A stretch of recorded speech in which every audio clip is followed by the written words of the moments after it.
Good evening. Our top story tonight. Yesterday in Pennsylvania, everyone's favorite groundhog, Punxsutawney Phil, did not see his shadow, which has predicted an early spring. Sunday's prediction is a rare one, as it is the first time in over 100 years that the groundhog has called for an early spring.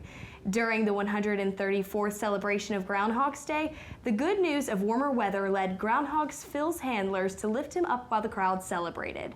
The groundhog's weather predictions only have a 39% correction rate, but remains a popular tradition. University of South Carolina alumni hosted the annual Carolina Day event at the State House on Wednesday. South Carolinians gathered together with Carolina alumni each year on this day to support higher education across the entire state. The alumni help inform South Carolina legislators about the many ways that USC benefits businesses and communities across the state. CEO of the Alumni Association, Wes Hickman, says the goal of Carolina Day is to bring the whole University of South Carolina system together and to go to the State House to demonstrate the college's influence. University President and First Lady Caslin were in attendance along with other senior members of the Carolina student government. All flags, including the one at the South Carolina State House, will be flown at half-staff until February 4th. North Carolina's governor has extended an order for all American flags to be flown at half-staff to honor the death of Army Specialist Antonio Moore. The 22-year-old from Wilmington, North Carolina, died in a rollover crash in Syria during his first deployment. Governor Cooper made a statement. "We're honored by his selfless service to the country and are praying for his loved ones and fellow soldiers in the 363rd Battalion." The Columbia Chamber of Commerce is set to host a Safety in the Community Forum this Tuesday. The event will be addressing specific public safety issues in the city of Columbia and methods that local citizens and businesses can use to better safety. Columbia Police Chief Skip Holbrook and Richland County Sheriff Leon Watt will be speaking at the event. The forum will be held at the Richland Library at 8 a.m. and is open and free to the public. And it's nice to know that we live in a city that does prioritize safety, as that's really important to our students and faculty here on campus. For sure, and it's nice to know that we can get information about our police department yes, here. Absolutely, absolutely. Yes. After the break, we'll have a Bryce Glenn with your weekly weather. Follow up a painted trail.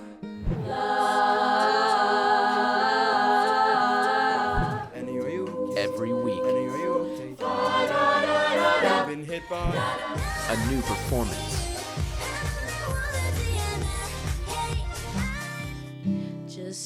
That will blow your mind.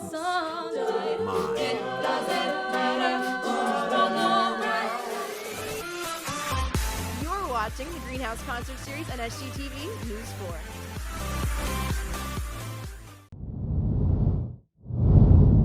Chief Meteorologist Bryce Glenn here. Let's jump in with our weather headlines.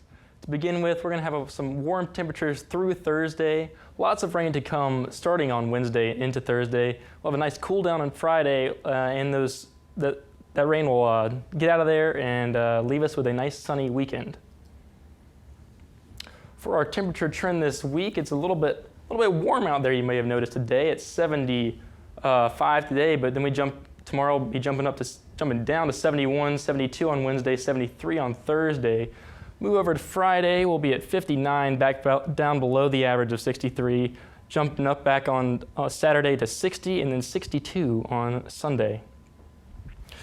For our highs today in Carolina, it was a warm one out there. Up in Greenville, we were at 77, 75 in Rock Hill, also 75 in Greenwood. Down here in Columbia, we were at 76 in Florence as well. Sumter, we were at 75, 77 in Aiken, 75 in Orangeburg. Along the coast, a little bit cooler, 67 in Myrtle Beach, 72 in Charleston, and only 68 in Hilton Head. Right now in Columbia, it's still pretty warm out there for this evening. Pretty clear skies, however, nice and warm at 61. Feels like 61 also. A southwest wind of 5 miles per hour. Our humidity is at 50%, the local time 7:12, and our sunset was only 5:56 p.m. For our weather this week, tomorrow we'll have some partly sunny skies at 71 degrees. Wednesday, that's when the rain will show up with that warm front at 72. Thursday, 73. Friday, it'll be 59.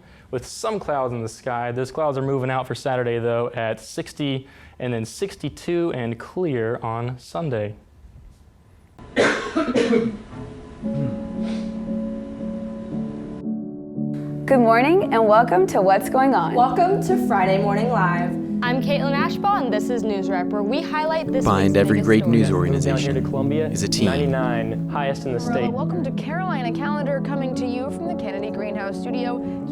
A team of producers, a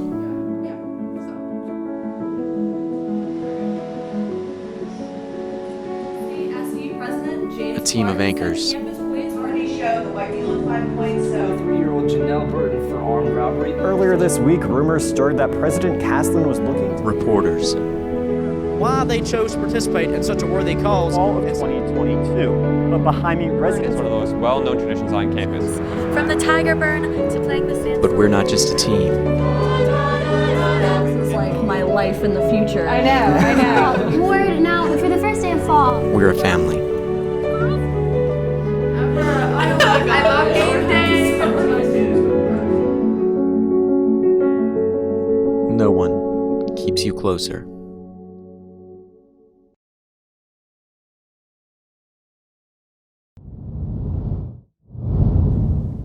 Welcome back. I'm Cade Crenshaw with your sports update.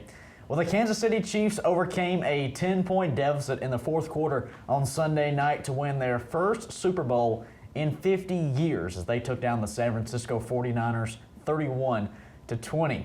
After leading his team to the come-from-behind win, quarterback Patrick Mahomes was named the game's most valuable player.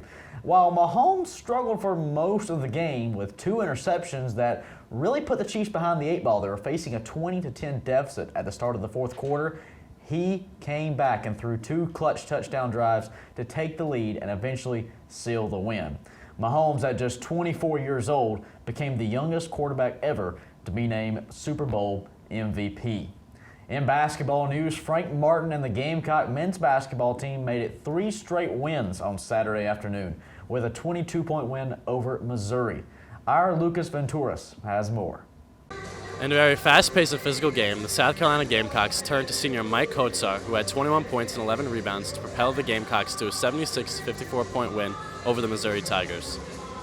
The Gamecocks started the game hot, led by Mike Kotsar and A.J. Lawson, who poured in a variety of early layups. Justin Minaya kept things going early with some great defensive intensity and hustle highlighted by this huge block. Missouri eventually fought back to bring the game within 7 points, but the Gamecocks' offense proved to be too much as they knocked down a number of jump shots and finishes at the rim. The second half started off well for the Gamecocks as a Keyshawn Bryant block on one end led to a Kotsar dunk on the other, setting the tempo for the half. Missouri once again pulled within 10 points on the back of a couple impressive dunks, but as the game had proven in the first half, every Missouri response led to a Gamecock counter. The Gamecocks once again began to pull away, draining a number of long-range jumpers and playing great defense, turning the game into a blowout. Lawson capped the game off with an alley-oop slam that sent the crowd into a frenzy. The Gamecocks will be looking to extend their winning streak to 4 when they travel to Oxford on Wednesday to take on Ole Miss. For Capital City Sports, I'm Lucas Venturas. Thanks, Lucas. As for the women's side of things, Dawn Staley and the Gamecock women's basketball team continues their dominance and they're cruising through their SEC schedule. On Sunday afternoon, South Carolina took down the 22nd ranked Tennessee Lady Vols in dominating fashion with a 21-point victory. And once again, it was a freshman leading the way for this young Gamecock team, as Zia Cook totaled 20 points in the 69-48 win. Next up for the Gamecocks is a road trip to Fayetteville to take on the 25th ranked Arkansas Razorbacks. You know, ladies, this is a very youthful Gamecock women's team. They came in with the #1 recruiting class in the country, and we thought they may make some noise early, but may take some time to develop, and that's not the case. They've got the #1 ranking in the country right now, and not only is that good for the present, it's good for the future of Gamecock women's basketball too. Absolutely, and I think even seeing how much they'll grow, and even talking about how good they were going to be, and now seeing them in season is really special. It's exciting. We'll get to watch this freshman class go from here and see how good they're going to be by senior year. Yeah. It's going to be really awesome. Yeah. You're not wrong about that. And, you know, talking about the Super Bowl as well, the Kansas City Chiefs getting their first win in 50 years. I know it's a big win for all Chiefs fans, but for you two, What was your favorite Super Bowl food at your parties last night? I've got to say the hot wings for me, for And sure. mine, chips and dip, probably. That's always a solid one. Wings and chips and dip are those two go-to things. You know they're going to be there. You can count on those two.